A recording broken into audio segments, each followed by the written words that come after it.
The St. Bridget's Day, or the so-called Imbolc, is celebrated on the 1st of February, marking the beginning of spring in Ireland. However, the customs and legends concerning St. Bridget are rather associated with the eve of a festival, the 31st of January. The 1st of February marks the beginning of the farmer's year, thus the festival itself is connected with fertility. Furthermore, Bridget is also the patroness of cattle and dairy work. The farmers hoped for the good weather to come by this time of the year and turned a sod in a tillage field in anticipation of the spring season. The St. Bridget's Day was a day of stock-taking in household and farmyard. However, certain kind of work, such as carding, milling, and spinning, was strictly prohibited on the day. It was believed that on the eve of St. Bridget's festival, the saint traveled throughout the country blessing the people and their livestock. There have been many traditions attached to this belief of Bridget passing around the country. For instance, people left cakes or pieces of bread and butter on the windowsill to indicate that Bridget was welcomed in the house. Bridget was thought to be accompanied by a white cow on her journey, and therefore a sheaf of corn was left for the cow as refreshment. The main symbol associated with the festival of Bridget is the St. Bridget's cross, also called cloche bretée or bois bretée. The cross was usually hung up in the house, the byre, or the stables to honor the saint and gain a protection for the whole household and the livestock. There are several regional variations of the St. Bridget's cross. The one we made during the tutorial is a format used mainly in Ulster, Leinster, and in a few places in Connaught and Munster. Made mostly of rushes, though the straw versions are also fairly known, this particular cross is made by doubling rushes over each other to form an overlapping cross. The simplest form of the cross is only made of 4 rushes, but more skillful makers usually add more rushes to make the cross look more robust. The horizontal rush is tied around the vertical one, the next vertical rush is looped around the horizontal, and afterwards by the next horizontal reed loop around both vertical reeds. A vertical reed is then tied around both horizontal reeds, and finally a horizontal reed is bent around both vertical reeds going down. The structure itself is now fixed, and the process is repeated for several times until the bunch of projecting rushes form an irregular cross.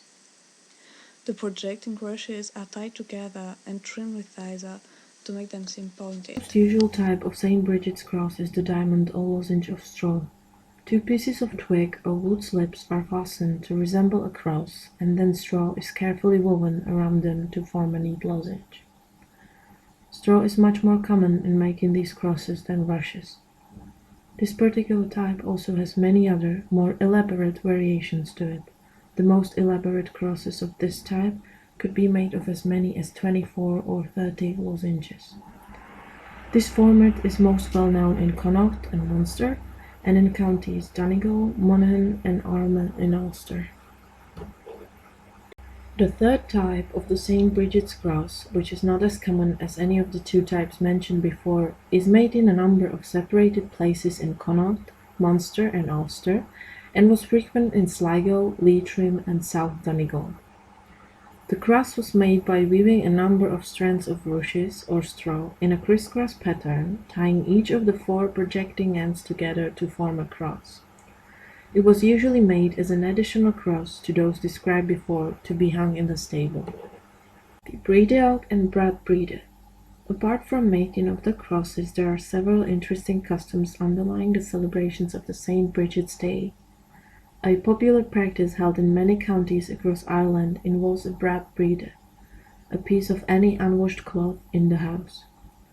This was taken out on the eve of the festival and placed on a bush. As St. Bridget came across the house, it was believed that she had stopped by to bless the cloth. It was then taken back to the house, torn in pieces, and a piece was given to every female in the house. They believed it would grant them all the St. Bridget's protection. Furthermore, the cloth was believed to acquire curative properties, and was used as a treatment for various illnesses by tying it around the aching place. On the eve of the feast, the Brighteoch procession of people goes from house to house to announce Bridget's arrival. Young people dress up for the occasion, however the custom also differs regionally. Either boys dress in girls' clothes or vice versa. The Brighteoch group might be strictly female or strictly male. However, it usually consists of people not older than 20 years of age. Most likely they'd be carrying symbols of the saint, an effigy supposed to represent Bridget's blessings. It could be a doll representing the figure of the saint or the Saint Bridget's cross. There are certainly many other customs taking place on the eve of Saint Bridget's Day. All the traditions described in this documentary clip differ regionally, thus the types described might not correspond with every given region in Ireland. There are definitely many opportunities for further reading, as the festival is thoroughly researched and is definitely an event not to be missed.